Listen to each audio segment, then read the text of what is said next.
Fala, senhores, tudo certo com vocês? Para quem está me conhecendo agora, eu sou Gustavo Gomes, sou engenheiro mecânico e hoje aqui no canal Engenharia da Preparação eu vou trazer o tópico para vocês de pressão de combustível. Então eu reuni aqui alguns estudos, algumas fórmulas que são legais de mostrar para te ajudar aí a entender melhor como que a pressão de combustível afeta o acerto do seu carro. Também qual o melhor dosador de pressão de combustível que você pode usar no seu projeto. Fechou? Então bora pro vídeo de hoje.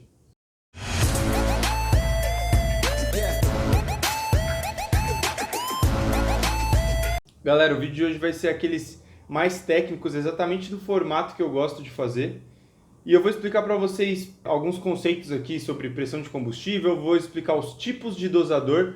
Tem dosador fixa, dosador diferencial 1 para 1 e dosador HPI também, que é um dosador multiplicativo.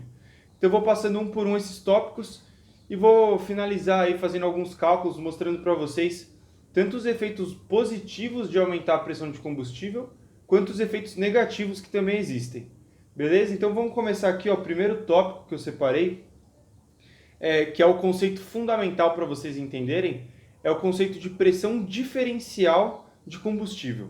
Né? O que é essa pressão diferencial? Vou colocar uma foto aqui que está ilustrando. Na foto as unidades estão em PSI, mas se fosse em bar seria exatamente a mesma coisa.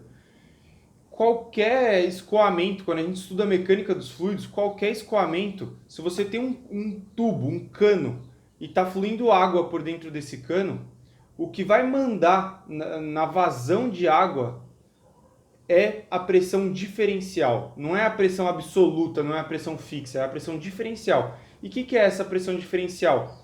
É a diferença que tem de um lado do cano para o outro lado do cano.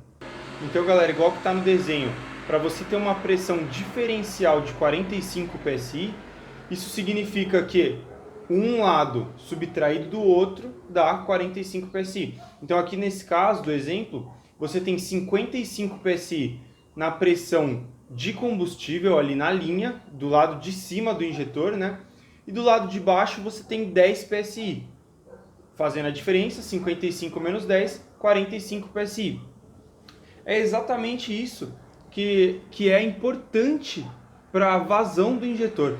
Então, galera, se a gente fizesse aqui, nesse caso, um aumento da pressão em cima de 50 PSI e embaixo de 50 PSI, que ficaria, no caso, 105 PSI na linha e 60 PSI ali no coletor de admissão, o delta, né, a pressão diferencial continua sendo a mesma, de 45 PSI.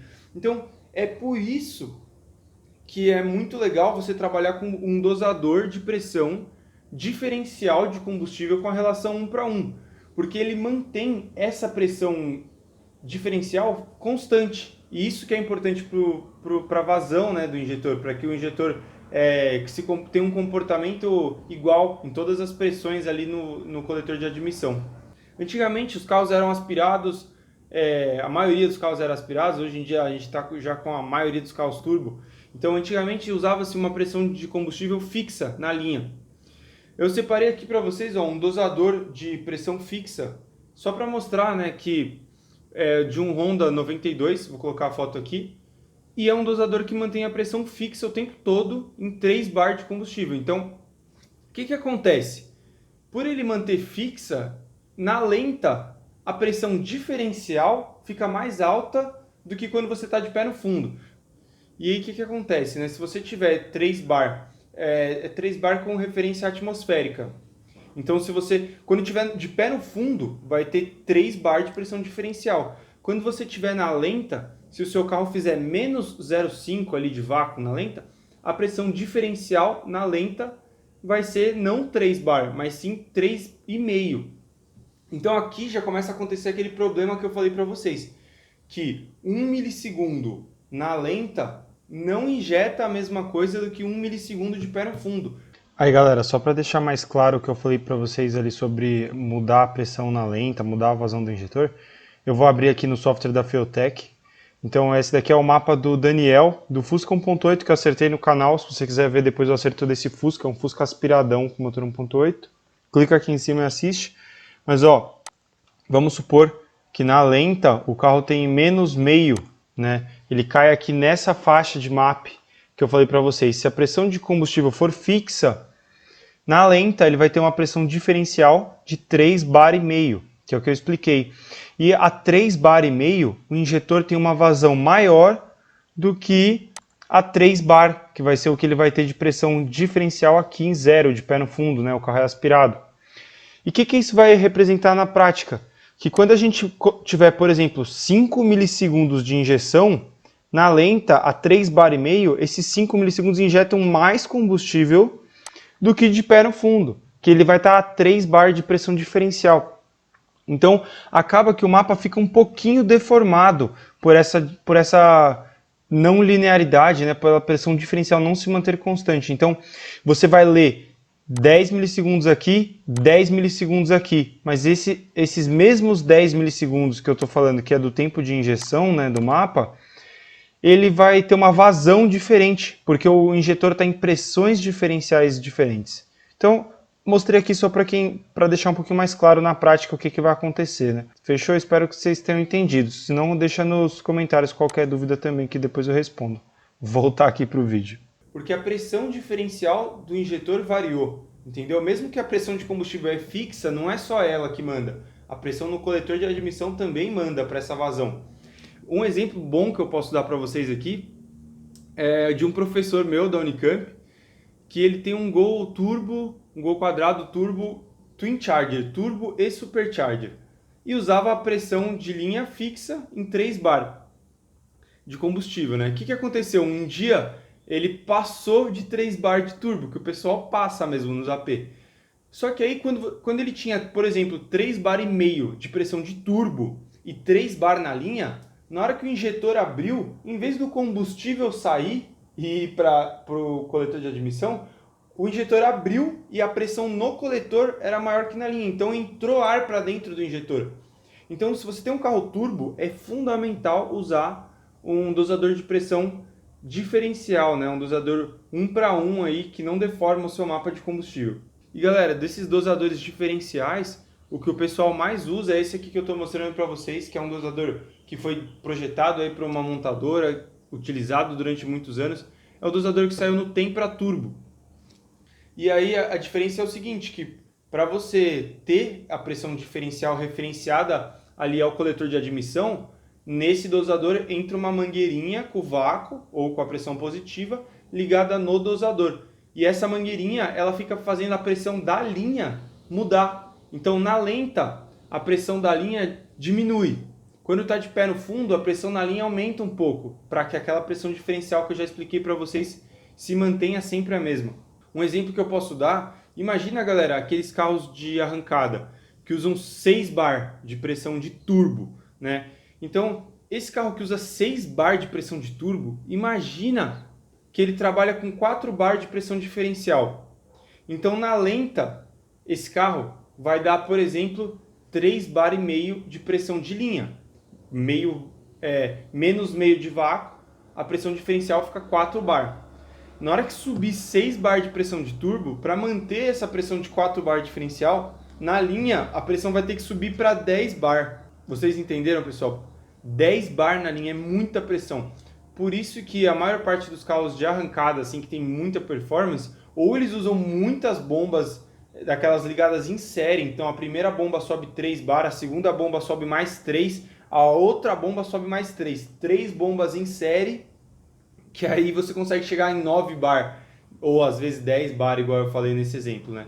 E aí para dar vazão, eles colocam bombas em paralelo. Então tem 3 bombas em série e 3 jogos em paralelo. Um total de 9 bombas para conseguir alimentar, bombas elétricas.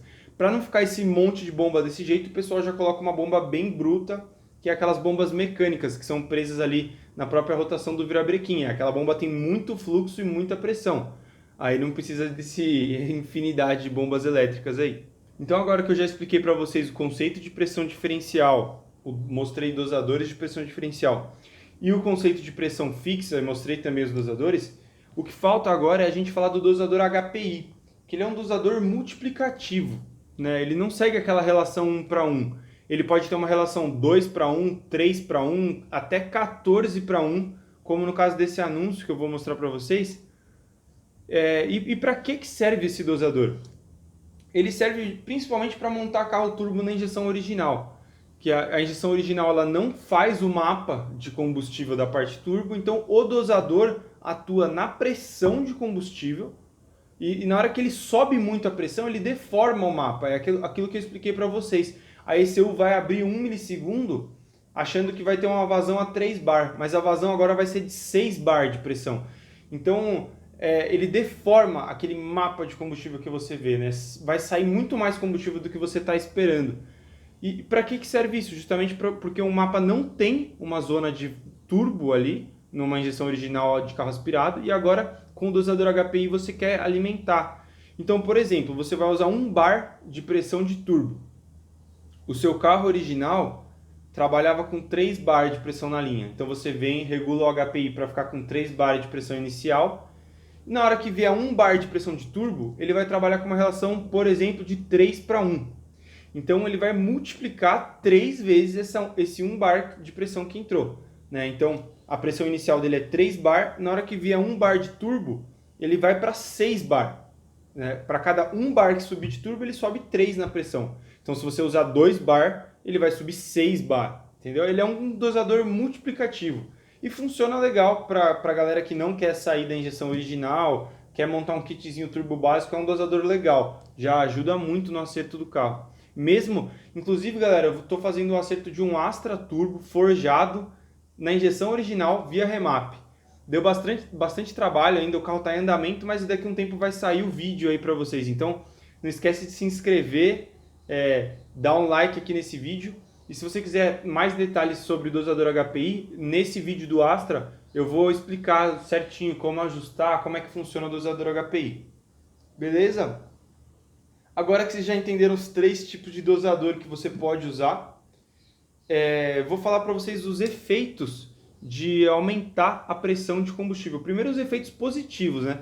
Ao longo do tempo, se pegar esse dosador aqui do Honda 92, ele era de 3 bar. Do Civic SI 2007, a pressão fixa já era de 3.7 bar. E dos Civics mais novos, ela já é de 4.2 bar. Por que a montadora foi aumentando a pressão de combustível ao longo do tempo? Pelos seguintes efeitos positivos que era o que a montadora procurava, galera. Primeiro, quando você aumenta a pressão de combustível, o leque do injetor, a atomização do combustível fica melhor. Então você tem uma queima mais homogênea, melhora a emissão de poluentes, melhora o consumo, melhora o torque em baixa. Então o carro fica mais eficiente. Por isso que as montadoras ao longo do tempo foram aumentando cada vez mais a pressão de combustível. Outro efeito positivo é da vazão do bico injetor. Quando você aumenta a pressão de combustível, por consequência você aumenta também a vazão do bico injetor. Um exemplo que eu posso dar para vocês, galera, é o bico Bosch, né? O bico Bosch, ele tem 89 libras hora de vazão a 3 bar diferencial e a 4 bar ele já tem uma vazão de 108 libras, que é o que ele é, como que o pessoal conhece, né? O Bosch 108. Então, dá uma olhada como que 1 bar de pressão de combustível faz a vazão do injetor subir de 89 para 108. Inclusive tem uma fórmula que eu vou deixar aqui para vocês, é uma fórmula que eu uso às vezes para fazer correção por pressão de combustível e funciona muito bem, né? A fórmula é o seguinte: você pega a vazão do injetor em cc, a nova vazão do injetor em cc, que é o que você quer descobrir, ela vai ser igual à antiga vazão do injetor vezes a raiz quadrada da nova pressão de combustível sobre a pressão antiga. Se a gente aplicar essa fórmula no injetor Bosch, só para vocês terem uma ideia de como ela funciona legalzinho até, não é perfeita, obviamente, mas é uma aproximação, mas ela funciona legal. Se a gente pegar aqui, ó, o injetor Bosch, que é 89 libras, né, transformar essas 89 libras para cc e multiplicar pela raiz quadrada de 4 sobre 3, a gente vê que o injetor tinha 89 libras e foi para 103 libras. Bem razoável o valor aí, que o que a Bosch divulga é 108 libras. Então, se a gente fizer a mesma conta aqui para vocês terem noção dos Deca 80, os Deca 80 eles têm 80 libras a 3 bar, né? Os Bosch 108 a 3 bar tem 89, são um pouquinho maior. Se fizer a mesma conta para os Deca 80, que eles têm 875 cc, fizer a mesma conta, eles vão chegar lá em 96,2 libras a 4 bar. Então, só para vocês terem em mente aí, galera, essa fórmula, esse aumento de vazão. Então, às vezes você está lá no dinamômetro, montou um kit turbo, tá legal, o bico tá dando 100% de Dutch Cycle. Não é legal ficar com 100%. É melhor você aumentar um pouco a pressão de combustível, que você vai ganhar um pouco de vazão. Então, você pode tirar tempo de injeção. Então, um bico que estava lá em 100% já, às vezes você consegue voltar com ele para 92%, 90%, que já te dá uma margem de segurança se alguma coisa acontecer aí. Galera, e agora o que faltou falar são os efeitos negativos de você aumentar a pressão de combustível. Então assim, eu falei para vocês que aumentar a pressão de combustível é legal, só que chega uma hora que não compensa mais, porque tem efeitos negativos, que é o que eu vou mostrar aqui ó, nesse gráfico. Primeiro, quanto maior a pressão de combustível, mais você força a bomba elétrica de combustível. Então, aumenta o consumo de corrente, né? Então, se você medir ali a corrente que está passando em amperes na bomba, vai ser maior se ela ficar trabalhando numa pressão mais alta. Ou seja, a bomba puxa mais corrente, o alternador pesa mais, e essa corrente toda ela acaba sendo depois dissipada também em forma de calor. Então, outro efeito negativo é que a bomba começa a esquentar o combustível se você colocar ela para trabalhar numa pressão muito alta. E aí o combustível começa a voltar mais quente pelo retorno. Isso é um problema, trabalhar com combustível quente não é legal também. Só que dá uma olhada nesse gráfico aqui, galera. Ó, conforme o rail pressure aqui, né, que é a pressão de combustível da linha, conforme essa pressão vai subindo, a vazão do injetor aqui vai subindo junto. Só que chega uma hora que ele não sobe mais tanto. A vazão da bomba, que é outra informação importante, ela diminui, porque quanto mais você segura ali para dar pressão, você vai restringindo a vazão da bomba. Então, olha só que legal essa curva. Ela mostra que tem um ponto ótimo, que se você aumentar mais a pressão ali de combustível, você ganha um pouco na vazão do injetor, mas você perde na vazão da bomba. Então tem um ponto ótimo que cruza justamente a vazão dos injetores, que vai subindo, com a vazão da bomba que vai caindo. Então não adianta você aumentar a pressão de combustível infinito aí, achando que vai só ganhar, né? Só vai ter coisas boas. Tem um limite para isso e esse limite precisa ser estudado através dessa curva. Certo, pessoal? Espero que vocês tenham entendido aí os conceitos de pressão de combustível. Se tiver alguma dúvida, pode deixar aqui nos comentários. Eu vou ler, posso responder para vocês também. E não esquece de deixar um like, que ajuda bastante o canal. Valeu, senhores. Até a próxima.